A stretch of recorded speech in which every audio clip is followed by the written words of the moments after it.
അൽഹംദുലില്ലാ വസ്സലാത്തു വസ്സലാമു അലാ സ്വാഹിബിൽ ആലാമ ലക്കൽ മുൽക്കു വഅലൈക തവക്കുൽ. ഇന്ന് സംസാരിക്കുന്നത് കഠിനമായ ഉപദ്രവം ചെയ്തുകൊണ്ടിരിക്കുന്ന ശത്രുവിൻ്റെ ഉപദ്രവത്തിൽ നിന്ന് രക്ഷപ്പെടാനുള്ള നല്ലൊരു ആത്മീയ ടിപ്പിനെ സംബന്ധിച്ചാണ്.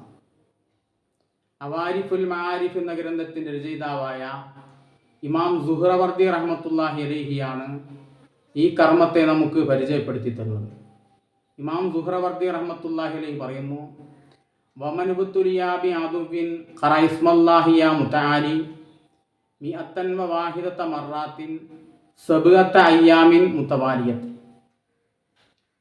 നിരന്തരമായി ശത്രുശല്യമുള്ള ഒരാൾ, ശത്രു അവനെ ബുദ്ധിമുട്ടിക്കുന്നുണ്ട്, എന്നാൽ 7 ദിവസം തുടർച്ചയായി അള്ളാഹുവിൻ്റെ നാമമായ യാ മുതആലി എന്ന നാമത്തെ 101 തവണ അവൻ ചെല്ലണം. എന്നാൽ ആദല്ലതു ഗരീബൻ, ശത്രു പരാജിതനായി മടങ്ങുന്നതാണ്. ഈസ്മിനെ 101 വട്ടം ചൊല്ലുമ്പോൾ ശത്രുവിന് അവനെ തോൽപ്പിക്കാൻ കഴിയുകയില്ല, ശത്രുവിൻ്റെ കുതന്ത്രങ്ങൾ അവന് ഏഷുകയില്ല. ശത്രു ഈസ്മിൻ്റെ ബറക്കത്ത് കൊണ്ട് പരാജിതനായി മടങ്ങുന്നതാണ്. അള്ളാഹു ഈസ്മിൻ്റെ ബറക്കത്ത് കൊണ്ട് എല്ലാവിധ ഇടങ്ങേറുകളിൽ നിന്നും ദുരന്തങ്ങളിൽ നിന്നും നമ്മെ കാത്തുരക്ഷിക്കട്ടെ. വാഖിറു ദഅവാനാ അൽഹംദുലില്ലാഹി റബ്ബിൽ ആലമീൻ.